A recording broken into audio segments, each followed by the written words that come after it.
Hey everyone, welcome to the Bruce Williams channel.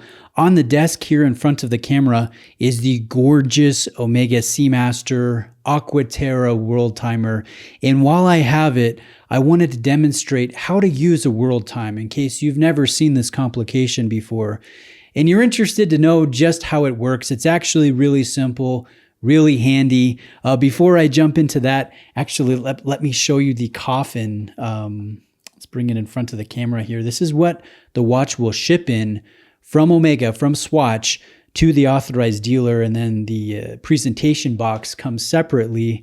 And then, of course, you buy the watch, they put it in the presentation box, but I just think it's kind of cool to look at your shipping coffin. Anyway, that aside, let's show you how to operate a world timer. It's very simple, and I have my normal camera right off to the side so you guys can see exactly what I'm talking about. But I'm going to unthread the crown, the screw down crown at the 3 o'clock position. And when it's in the resting position after you've unthreaded it, you can wind it. You can make sure the 8900 series movement has some juice in it. And then what I'm going to do is I'm going to set the time for my local time zone. And if I do it properly, I can see any time, any place in the world at a glance looking at the face of my watch. So what I'm going to do is I'm going to hack the balance as soon as my seconds hand hits the 12 marker. We are really close. 3, 2, 1, hack. So we're hacked. Now, instead of setting the hour using your traditional hour hand, I'm going to use my 24 index disc that's just outside of that gorgeous grade 5 titanium laser ablated world map there. So I am in Utah. That is mountain time. So that is the Denver designation. That is my time zone. And if I look at my watch right now to get the correct time, we are almost 2 p.m. here in Utah. So I want to take the 14, wherever that is, right there, and line it up with my Denver designation. So let me go ahead and do that. I might have to bring this closer just so I can see it. Please bear with me, guys. I want to set this properly the first time. Okay, so I'm taking the 14 index, and it is basically 2 p.m.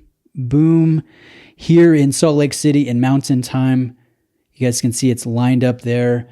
And we've got about 40 seconds before I hit the synchronization there. So let me just make sure I'm lined up. I'm exactly with my minute hand pointing at 12, and then the 14 is at the Denver. So I'm exactly where I want to be. And once this is set, I can adjust that local hand to make sure it's in the correct time zone.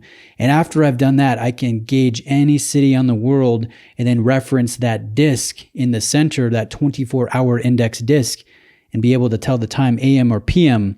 Okay, we are T-minus 6, 5, 4, 3, 2, 1, synchronize. So it's running now, and then I can move the crown to the first position, which is generally the quick set date feature for the date at the 6 o'clock position. But on this Omega Aquaterra World Time, it's a time zone feature, so I can actually move your local hour hand by hour intervals without hacking the balance.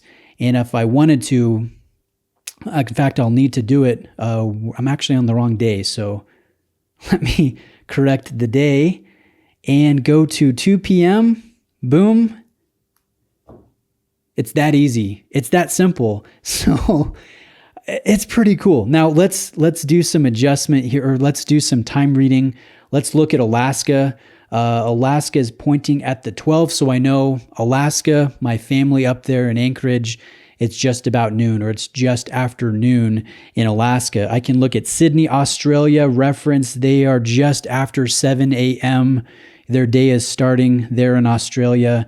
I can look at, let's take a look at London. London is a little past 9 p.m. So the day's winding down in London. In Russia and Moscow, we're just about at midnight. So you can, look at any city, any time zone around the globe, and again, just go in and reference the day and the night, the 24 indexes, and you can read the time. So that's a world timer. You tell the time anywhere on the world. And this watch particularly is fantastic for traveling. So let's say Let's move the crown to the first position, that jumping hour feature. Let's say I get on a plane and I go visit Robert in Michigan. I can bump to the correct time zone. Boom, get off the plane, go have a great time. Okay, it's time to return to Utah. Pull the crown out to the first position. Come back to Salt Lake City.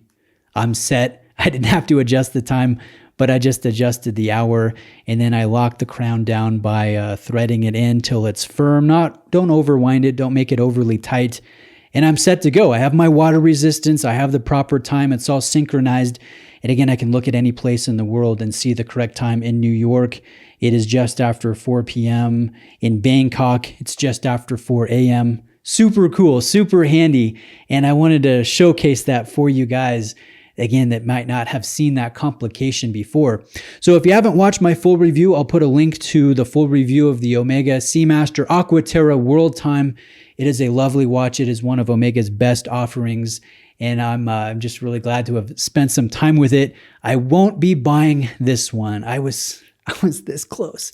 I was this close to picking it up and not sending it back to Exquisite, but I'm going to hold steady. I'm not going to do an impulse purchase of $9,000. I'm going to keep going with my eye on the prize of the next watches I want to pick up, and hopefully those will be dropping in the near future. So thanks for watching today, guys. Reach out with any questions you may have, and I'll see you real soon.